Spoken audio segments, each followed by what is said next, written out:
It wouldn't leave me alone. Wherever I was, there it was. I'd be reading a book, and there it was.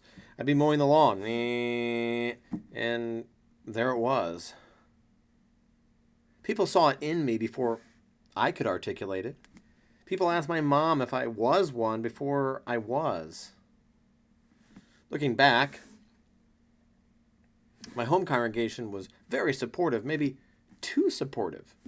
Because really, wherever I went, there it was. And it wasn't always convenient. I mean, just think about it. Imagine being a kid thinking about this, and imagine being a teenager and this enters your thoughts, or imagine being out on a date and this comes into your mind. Not fun. Of course, I'm talking about my calling to the priesthood.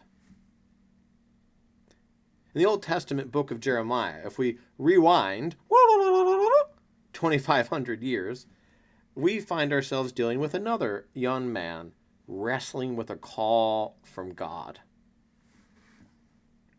In fact, this passage from Jeremiah, Jeremiah chapter 1, is really one of the most famous all-time call passages in the scriptures. And of course, famously, Jeremiah himself, who is a Hebrew, a member of a Jewish priestly family, has this dramatic vision where God speaks to him and says, Jeremiah, I want you to serve me. And of course, Jeremiah, this kid, he says, no way. Actually, this is what Jeremiah says. Oh, and incidentally, Jeremiah 1 has one of the most quoted verses of all time. Jeremiah 1, verse 5. Before I formed you in the womb, I knew you. But back to the vision. So God speaks to Jeremiah and says, I want you to be my prophet. And here's what he says. Verse 6. Ah, Lord, truly I do not know how to speak, for I'm only a boy. Well, God's not impressed with this excuse and declares to Jeremiah, do not say I'm only a boy, for you shall go to whom I send you, and you shall speak wherever I command you. Do not be afraid of them, for I am with you to deliver you. And the rest of it is, as they say, history. Jeremiah went on for about 40 years ministering as a prophet. But this is not a Hollywood movie. The bad guys are not defeated. Jeremiah is not triumphant. And Jeremiah doesn't get to go home with the girl. The Reverend Dr. Catherine Schiffendecker, who is an Old Testament prophet, tells us how this 40-year ministry worked out. Quote, Jeremiah's message did not endear him to his people. He was put into stocks, thrown in a pit, mocked, and derided. Many people called for his execution on charges of treason. And he was deeply unpopular. When he passed by in the marketplace, people pointed at him and laughed. To be called is not necessarily to be successful. To be called is not necessarily to be successful. Mother Teresa famously said, God does not require that we be successful, only that we be faithful.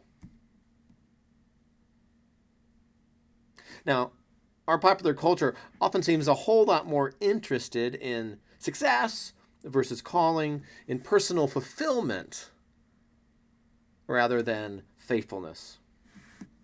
Have you noticed this? Have you ever experienced a calling in your life?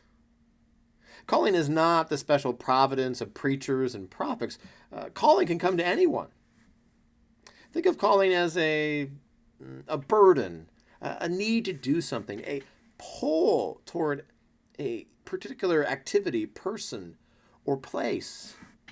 Have you ever experienced anything like that? Even folks who aren't particularly religious or say they don't believe in God will often use the language of calling.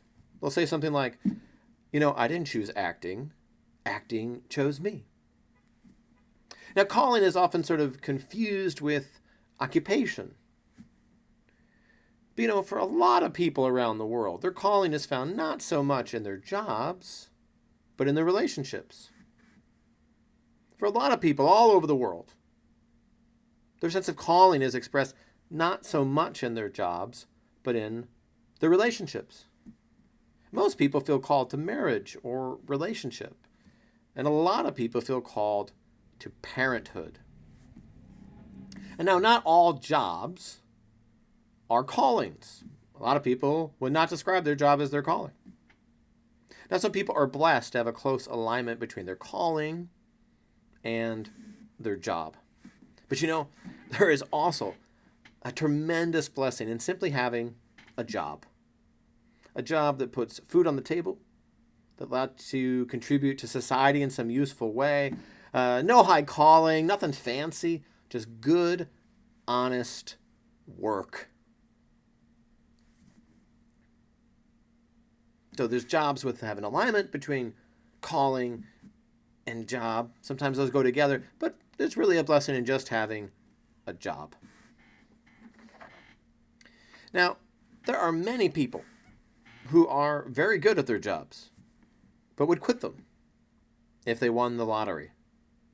Do you know anyone like that?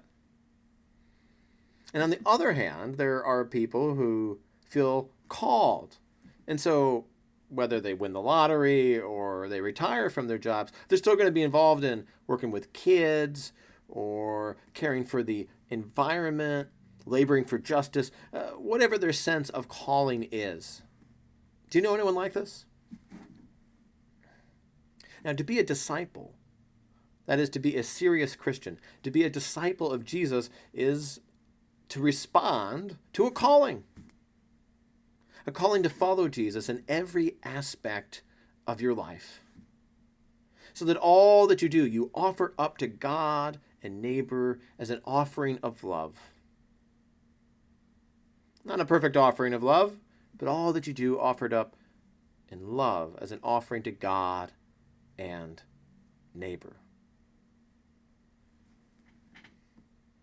Now, this is sort of the umbrella calling of the Christian life. And under this big umbrella, there are as many combinations of callings and jobs and relationships as there are trees in the forest. Got a question for you.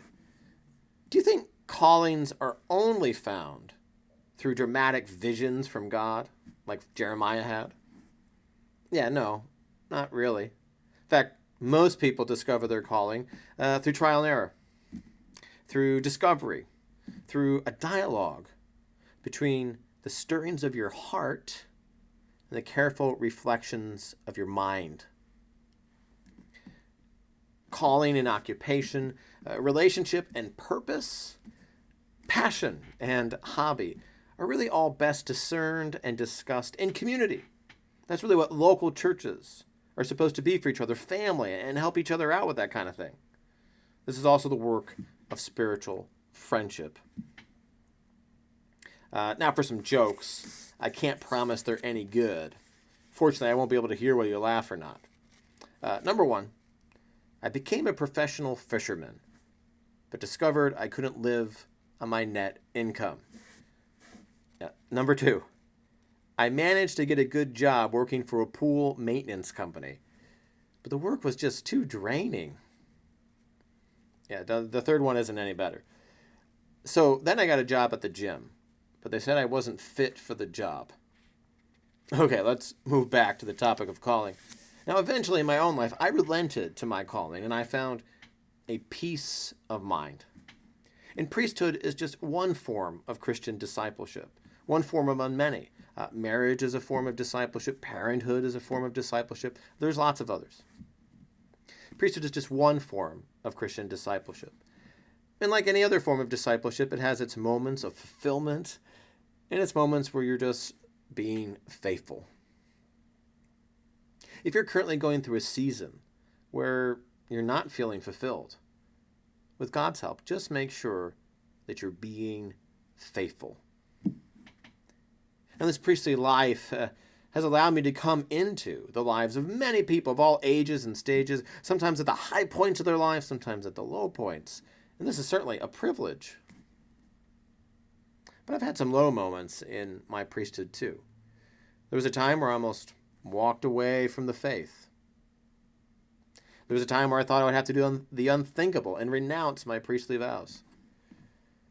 But the love of God and the love of God's people sustained me during that dark time until I was ready to take the mantle of spiritual leadership again. So if you're ever off the mountain in life, if you're ever going through a dark valley, allow God and God's people to sustain you, to carry you during that time. You're not going to feel like it, but let them do that. Let them sustain you through that time. Now, my own brothers and sisters in the Dominican order have been a great strength to me over these last couple of decades, but not just them. I have been supported and inspired by people who lived centuries ago, as well as by many people I've been blessed to serve as their pastor, and just a whole lot of other people who I've just passed along life's way. I'm sure it's been that way for you too, right? But I have more miles to go, if life allows, before I sleep, to echo the words of the New England poet Robert Frost. And so do you. You have more miles to go. Some of you have more miles to go than I do. Some of you have less. And in fact, we actually don't know what the mileage will be. But remember, as Christians, particularly through your local church, you are in this thing called life together. We're on the road together. And so as you wrestle the whole mixture of calling and occupation and job and passion and relationship and your purpose and all of that, remember, let faithfulness be your foundation. And if success, if it comes, a blessing.